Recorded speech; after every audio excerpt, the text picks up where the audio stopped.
Hey guys, Metagross Freak here with another Athena skill tree. Last time I did Phalanx and Soronic Storm because no one really, from what I've seen, has been going into that kind of spec. Both Gothalion and Admiral Baru and a couple other YouTubers, if they play Athena, have been going down the Zyphos route. So I figured because I said I would do it, and because I wanted to give my own 2 cents, here would be my pick for going down the Phalanx Zyphos combo. Um, I probably with the Phalanx and Soronic Storm, I would probably go down Phalanx first. However, if you're gonna go down Zyphos, I would go down the Zyphos tree first and then Phalanx. So starting off, we have Gun Kata, which increases gun damage and increases your melee damage for a short duration, which is about 9 seconds after you shoot an enemy, as opposed to Clarity of Purpose, which gives you melee damage and max health. At this point, you'll only be level 3, so you're probably going to want some more health. Or, I don't know, maybe you might want more gun damage. It all really depends on whether you want to be strictly melee based, or if you want to kind of be a little bit of both. However, if you if you have enough points, you can always put points in both. So with that being said, I think since health is always good, and I know from based on just Borderlands 2 that it was better to have health than shield, I'll put 5 points into Clarity of Purpose.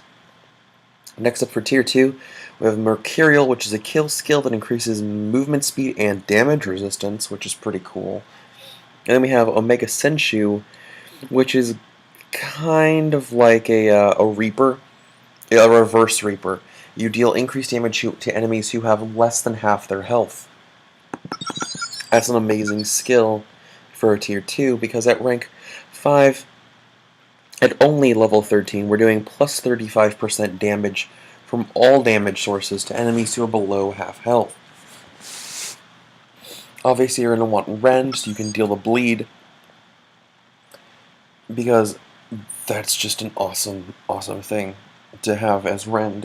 It's an amazing one-pointer, and to not use Rend on a melee Athena would basically be like giving up her potential.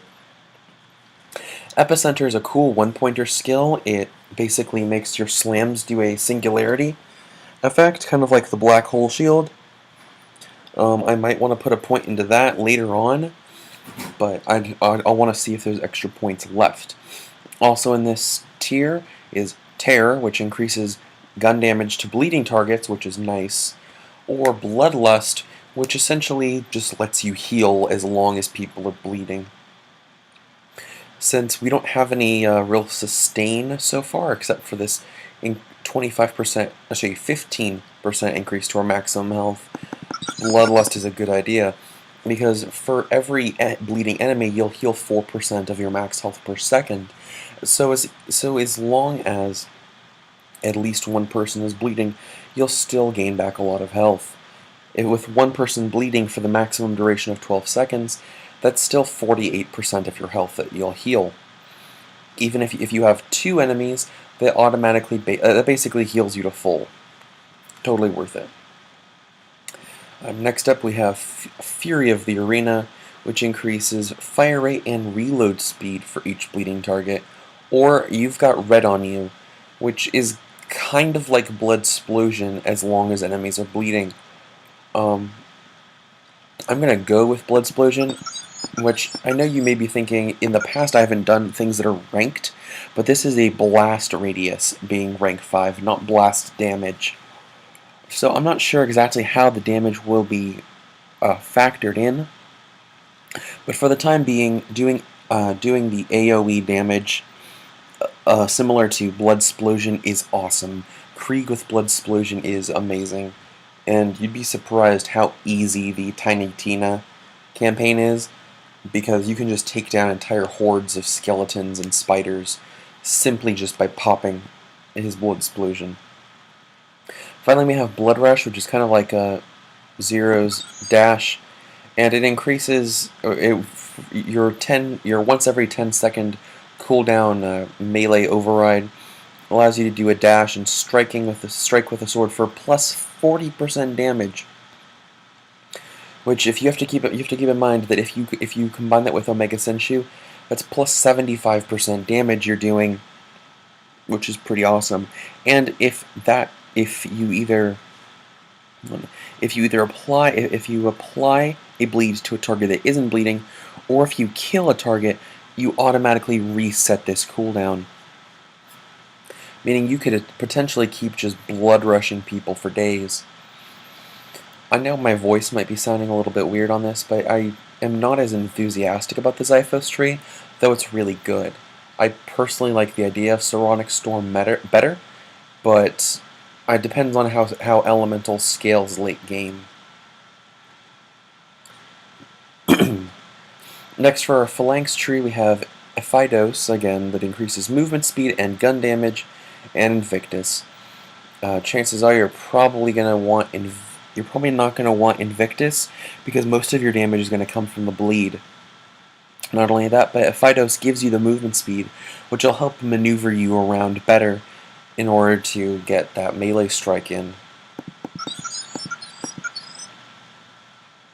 You have Vanguard, which will give you health regen, but you're not going to need health regen, because you'll have plenty of health regen from Bloodlust. Hold the Line, however, will be helpful, because being able to hold your shield out longer will help improve your sustainability in battle, as well as being able to absorb elements.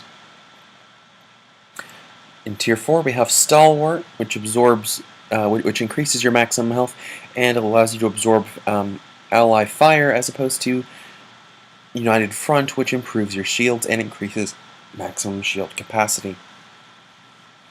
I'm going to assume that because Bloodlust heals 4% of your maximum health, and that we've already increased our maximum health a little bit, it'll probably be more beneficial to have more max health, even if this is only another 25%. Next up, we have Return Fire, which of course reflects bullets, and the Prepare for Glory, which gives us more gun damage when we taunt enemies.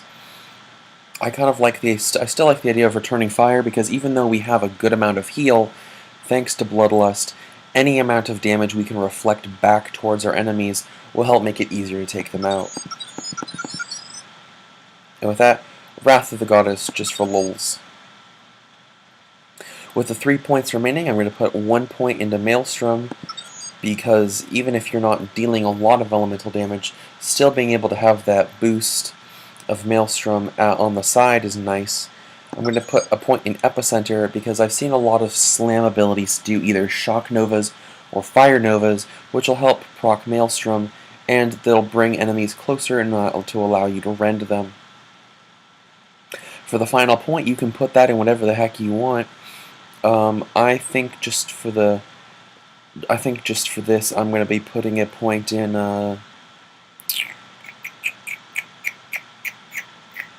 I'll put a point in Mercurial, just to have the extra movement speed and damage resistance.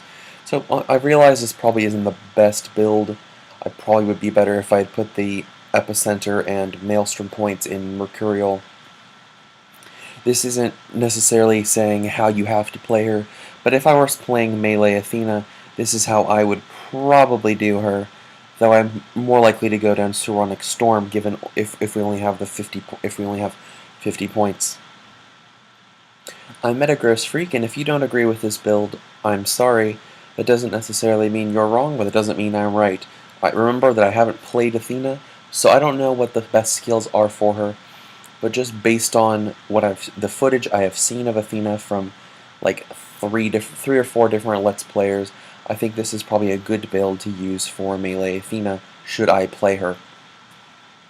Until next time, I'm Metagross Freak, and good luck in the Border Worlds. See ya.